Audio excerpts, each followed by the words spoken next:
O diabetes é uma síndrome metabólica que acontece quando o pâncreas começa a ter dificuldade em produzir um hormônio chamado insulina. E as consequências dessa disfunção insulínica levam ao aumento da glicose no sangue e então logo ao diabético. Hoje a gente vai falar dessa condição e como você consegue, através de bons hábitos, mantê-la sob controle. Então fica ligado.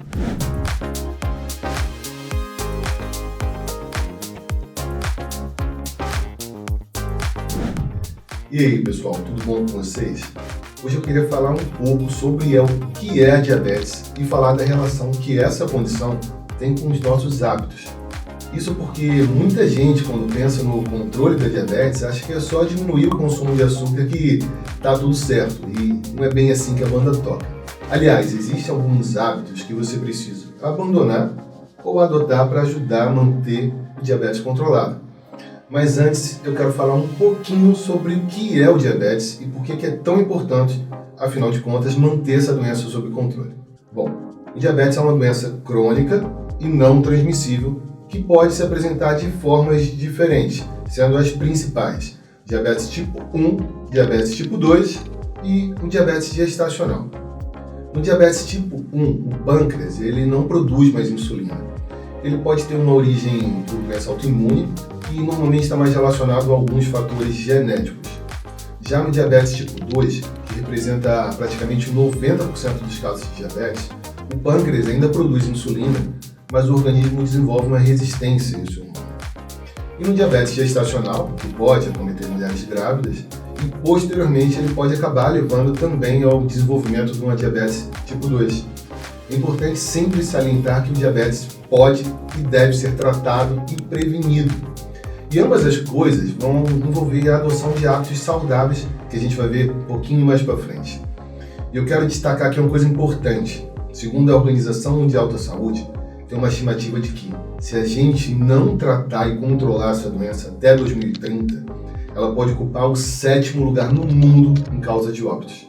Ou seja, a gente precisa começar sim a falar mais sobre isso e precisa começar a se cuidar para evitar o surgimento dessa doença.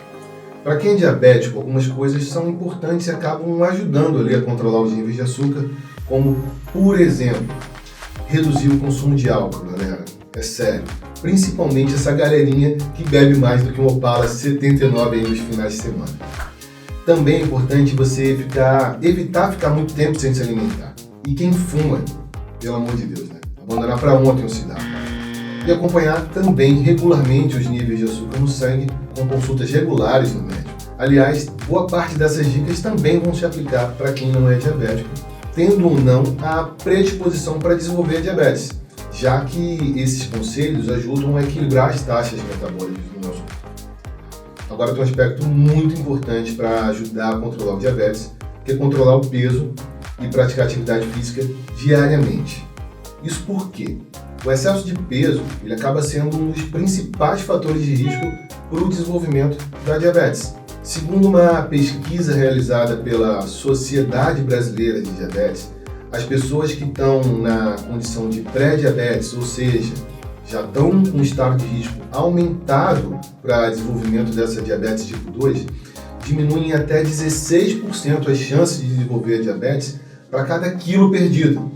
Ou seja, emagrecer te ajuda a diminuir o teu risco de desenvolver a diabetes.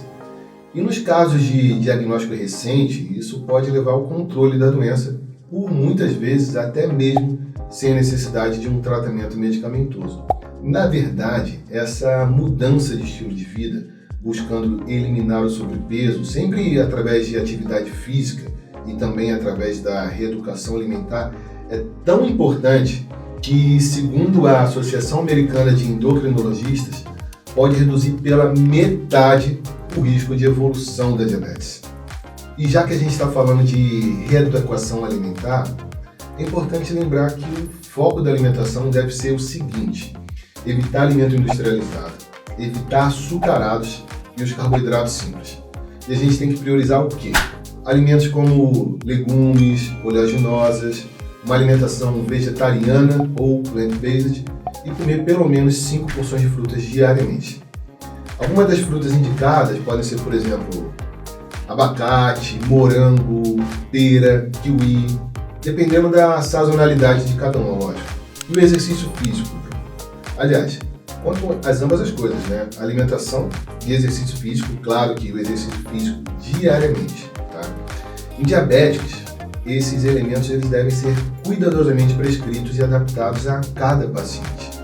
Ou seja, vale aquela minha recomendação de sempre, né?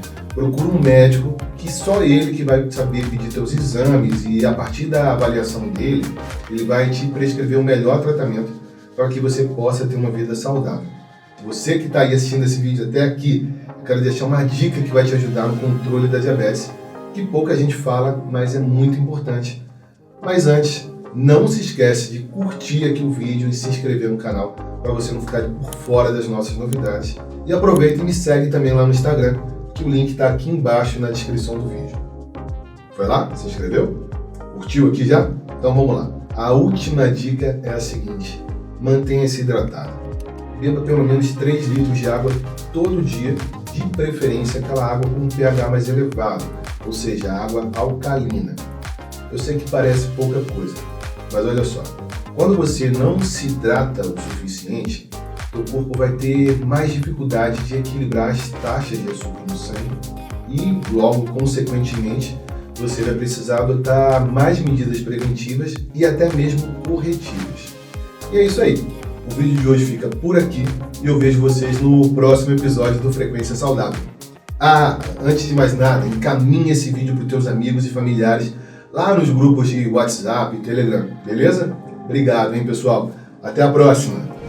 Lembrando que esse vídeo não encerra esse tema e nem tem intenção de explicar tudo relacionado às questões abordadas. Afinal de contas, para isso seria necessário muito mais tempo do que cabe em um único vídeo. Se você continua curioso ou tem mais dúvidas com algo que eu mostrei aqui, você pode me seguir lá no Instagram e mandar por lá suas dúvidas. E também não deixe de conferir os outros vídeos aqui do canal. Um abraço e até a próxima semana.